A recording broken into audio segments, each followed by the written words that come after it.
Father हे नाटक निवडण्याची प्रक्रिया काय होती? कधी तुला हे पहिल्यांदा नाटक मिळालं?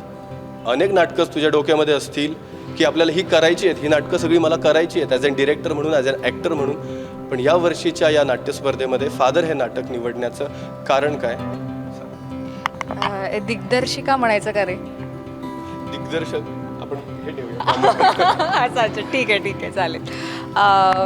मी ॲक्च्युली वेगळं नाटक निवडलेलं स्पर्धेला. म्हणजे झालं असं की स्पर्धेला नाटक एंट्री करायची आहे.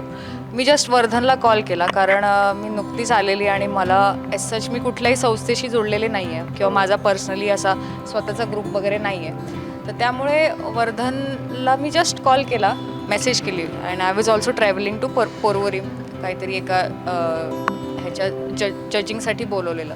तर वर्धनला जस्ट मेसेज केलं की अरे काय करतो आहेस? तो म्हणाला की मी काही यंदा तरी काही करत नाही आहे, तुला वाटतं का काही करायचं आहे का? करू शकतो सोबत, तू करतेस तर मला आवडेल म्हणायला लागला करायला. तर म्हटलं असं काही मी चूज करून नाही ठेवलं आहे, पण आपण सिलेक्ट करू शकतो. काय काय नाटकं आहेत म्हटलं डोक्यात माझ्या जी चालू असतात.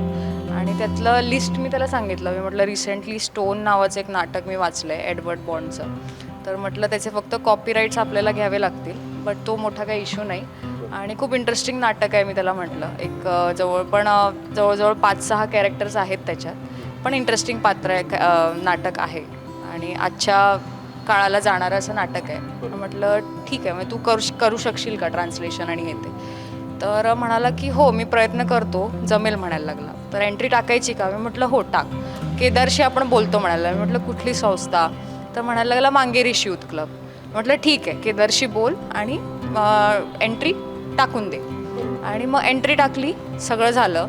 आणि स्टोन नाटकाची आम्ही कॉपी काढली आणि त्याच्यानंतर सुद्धा आम्ही विचार करत होतो. दुसरी नाटकं पण आम्ही लिस्ट आऊट केली होती. त्यात इवन आपलं हे नाटक,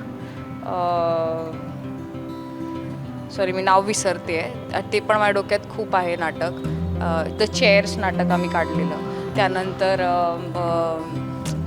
काय त्या नाटकाचं नाव मी विसरते. एनिवेज चेअर्स पण लिस्टमध्ये होतं. मी म्हटलं वर्धन परत रिचेक करा, कारण 5 दिवस असतात नाटक बदलायला.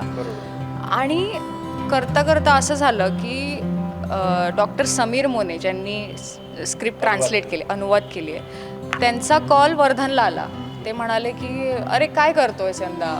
तर वर्धनने म्हटलं की दक्षा डिरेक्ट करते, ती नुकतीच NSD करून आली आहे, तिने एक नाटक चूज केलं स्टोन. म्हणाले तुम्ही ते करण्यापेक्षा तुम्ही फादर का नाही करत? तर वर्धन म्हणाला की तुम्ही तिला डिरेक्टली पाठवा PDF स्क्रिप्टची. तर त्यांनी मला मेसेज केला आणि पाठवली PDF. आणि मी तुरंत वाचून काढली. जवळजवळ मला वाटतं मी 1-1.5 तासात वाचली. आणि वाचल्यावर मला असं झालं की no, this is something I can explore.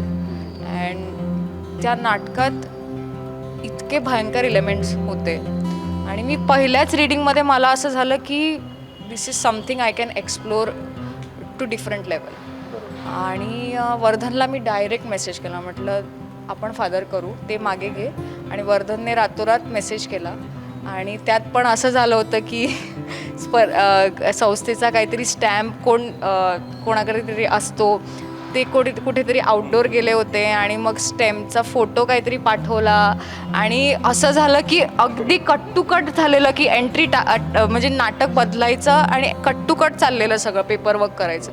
आणि ते झालं त्यावेळेस. And that's how father entered. And then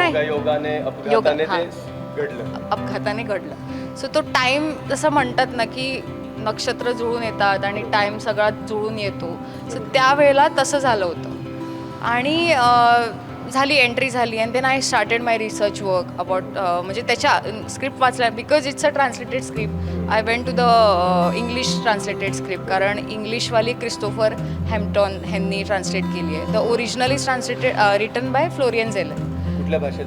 French. It's a French play. आणि 2019मध्ये ते फिल्ममध्ये रूपांतरित झाली होती स्क्रिप्ट. फ्लोरियन झेलरनेच डिरेक्ट केलेली आणि त्या फिल्मला अकॅडमी अवॉर्ड आहे.